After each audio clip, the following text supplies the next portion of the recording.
Thanks for making the Locked On Ole Miss podcast your first listen every day. We're free and available wherever you get your podcast, including YouTube. Do us a favor, subscribe to the YouTube channel, hit the bell for notifications, upvote, comment, join our Subtext community. All those things would help us out, and we'd be very appreciative of it. We're here with Derek Vandygriff. We're going to talk about Ole Miss Baseball, who is kind of in it for Hoover at this point, right? Oh yeah, we're definitely in it. Quite frankly, I'd be a little surprised if we didn't make it at this point. Ended up doing what we needed to do. Got to this past weekend against Georgia. We're going to Missouri this weekend, who we're tied for at the bottom of the SEC. Obviously, two teams don't make it, but only really a game and a half behind State since they have the tiebreaker over us. And we're not that far off from Georgia either. We're 2 or 3 games back of them right now, and they State and Georgia both have much more difficult schedules than we do moving forward. Yeah, would you say that this weekend is kind of do or die for this baseball season? Basically, if you go up to Missouri, you sweep them. Hoover is completely in play, and everything kind of is in front of you. But if you were to go up there and get one of two, if Missouri were to win that series, it would be over, right? I wouldn't go so far to say it would be over, no, just because of how difficult, again, Mississippi State schedule in particular is moving forward for us to be able to jump them. But yeah, I mean, you really need to go get at least 2. I personally expect a sweep going up to Columbia this weekend.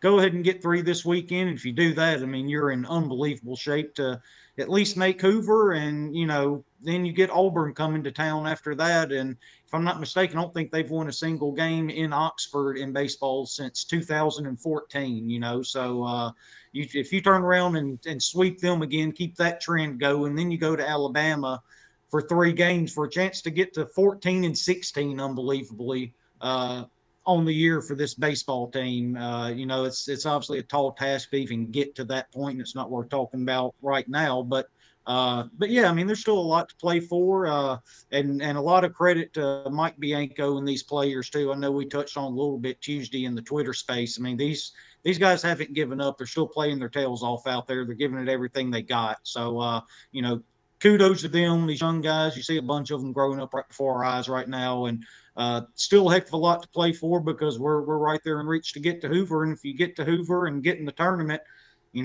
anything can happen. Yeah, absolutely. It's kind of interesting to think about exactly where this team was, because they were, let's see, 5-16, right? That's what they are at the moment.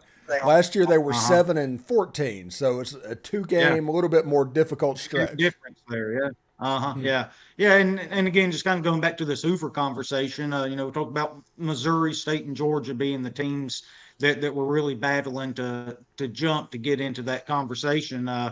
Missouri has us obviously this weekend, then they welcome Georgia into Columbia next weekend. So that's a big one for Ole Miss too, because one of those 2 teams is going to lose 2 games next weekend, right? And then they finish up at Auburn, who's playing a lot better right now, which Ole Miss will play next weekend.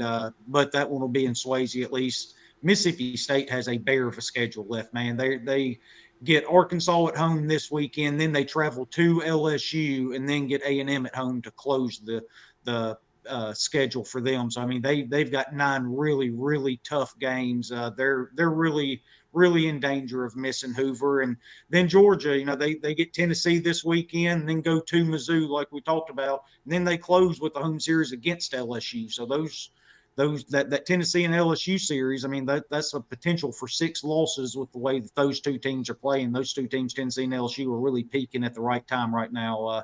Tennessee is going to be a real problem for whoever they end up getting into a regional with and matched up in a super regional. I mean, they kind of have that Ole Miss feel from last year right now with the team that kind of underperformed throughout the conference slate earlier in the year, and they're really turning it on right now, and you know how much talent they have. So and Ole Miss, we have the easiest schedule of all of them: Missouri, Auburn, Alabama. So it's kind of lined up for Ole Miss right now, and you just keep going out there playing the best you can, keep playing hard. Good things are going to eventually happen. They kind of have to. That's kind of what I said Sunday with that Georgia game. Somebody would say, well, it's a good thing he dropped the ball because he would have been out at home plate. Well, we were owed that from all the things that have happened this year. It's about time one of them went our way. So maybe that's a little bit of a swing for us right now. Keep playing hard, and good things are going to happen for us. Yeah, absolutely. And we're going to talk about the Mizzou series right now, but after that's over, we're going to talk about of this Ole Miss baseball team. And I mean, I get Jacob Gonzalez is way up the draft boards and everything, but think about 3 or 4 players off of this team that have a really good chance at the next level, and we'll talk about that in just a second. But first of all, let's talk about the Mizzou series. Ole Miss going up to Columbia, I believe, and I think Missouri swept Tennessee earlier this year. And they have 5 total wins in the conference, so it's bizarre. Yeah, that's kind of what I was going to lead off with. They had that first series of the year, end up sweeping Tennessee, and they had a really good non-con too. They played really well leading into SEC play, and everybody thought, well, this Mizzou team may not be as bad as we thought it was. Maybe they're not a bottom feeder in the SEC, and then they proceed to lose 16 of the next 18 league games. That's really been a struggle for them here lately. They've been swept the last 2 weekends by Alabama and Florida, so they're really struggling right now, and it really starts on the offensive side of the ball for them. They really can't hit a lick right now. They're really struggling at the plate.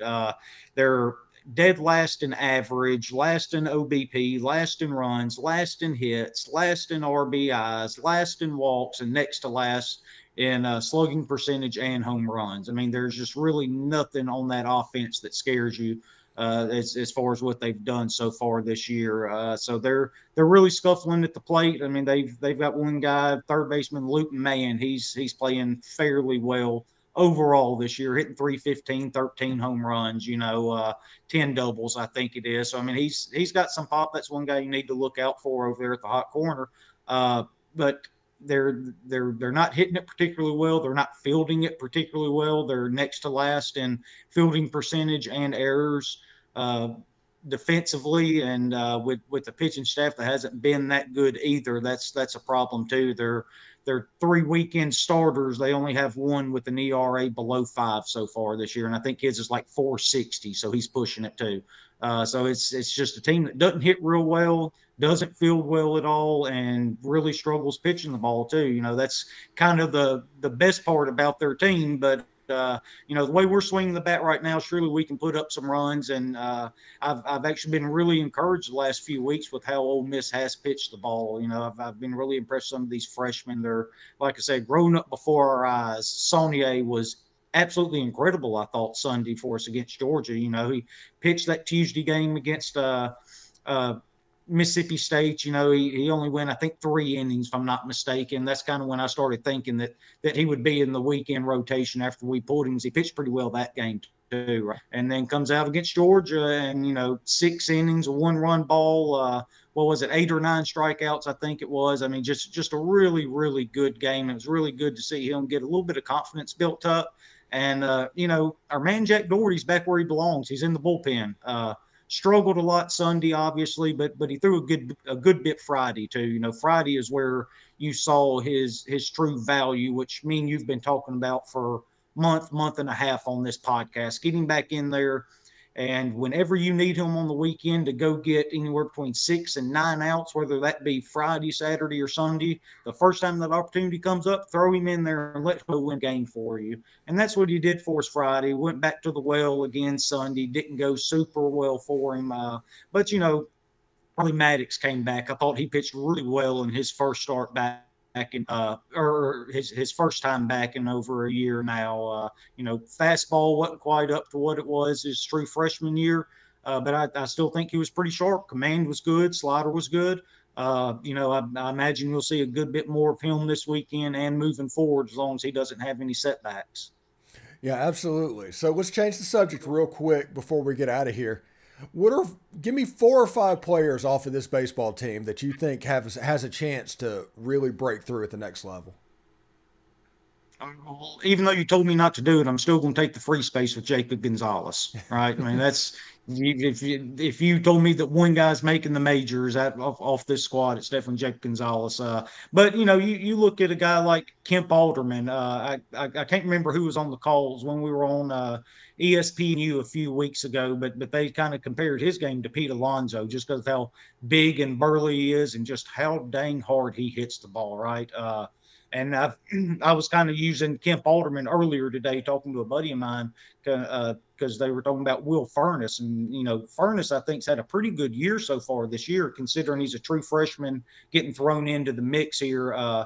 Kemp didn't see a lot of time his true freshman year because he couldn't lay off that breaking ball. That's something he solved. He's gotten a really good eye at the plate. He walks more than he ever has. And when that bat ever gets on the ball, he absolutely crushes it. So that's obviously one big thing with Kemp, and he's super athletic too. He's a lot more athletic than people give him credit for. So that's a guy that I think will end up playing in the majors at some point. I've been really impressed with Ethan Leger too. I wasn't ready to get all on board with him at the beginning of the year and throughout his struggles, but he's really impressed me being able to get the bat on the ball. He doesn't strike out. That's one thing I think me and you talked about it. Like I said, a month and a half, maybe even 2 months ago at this point, how little he struck out, and eventually those balls had to start finding holes, and they finally are at this point. So that's a guy I think can make a little bit of noise. And then you've got Calvin Harris. I mean, that guy just absolutely crushes the ball. Now, I don't think he's going to be a catcher moving forward. He's struggled keeping the running game in check a little bit for us. But a guy that actually crushes the ball from the left-hand side of the plate, just a really, really good overall hitter, doesn't chase balls, and when everyone gets in the strike zone, he absolutely crushes it. And then I think we got several pitchers here. Jack Doherty, I think, is going to be a potential major league player just because of what me and you always talked about. It's so valued at the major league level now, having that high leverage reliever be able to go get you multiple innings and not only come in and spell your starting pitcher, but also save a bullpen too. And that's one thing he's really good at. So I think major league teams will look at JFD and see a lot of value in him too. You say that you're talking about high leverage relievers. In spring training this year, I was watching the Red Sox games, and there was Taylor Broadway. Yeah. And Broadway, man. Yeah. And I think that's probably the path that Doherty is on, really. Yeah, 100%. Really, really similar. Throws hard. He's got that really good breaking ball to go with it. And we saw Taylor Broadway's do 2 and 3 innings at a time, multiple times during a weekend. During that super regional run that ended in Arizona a few years back. That was really the only arm we had out there, and Mike kept going to him over and over again. Taylor's a really good player, really good pitcher, and one that, quite frankly, probably isn't talked about near enough as far as one of the better relievers we've had in Oxford, just because of how much of a workload he ended up taking on during his career, especially the back end of it. Thanks for making the Locked On Ole Miss podcast your first listen every day. Every day there's Friday on the show. Tom Vanderford's going to come on, talk a little bit about Ole Miss baseball. He asked me about Hoover. He got good to go. But we're also going to talk about football because we always talk about football. So Tom Vanderford Friday. Derek, thank you very much for stopping by today. Hope you have a great weekend and enjoy the baseball, man. Appreciate it, buddy. Hi, Toddy. Hotty toddy.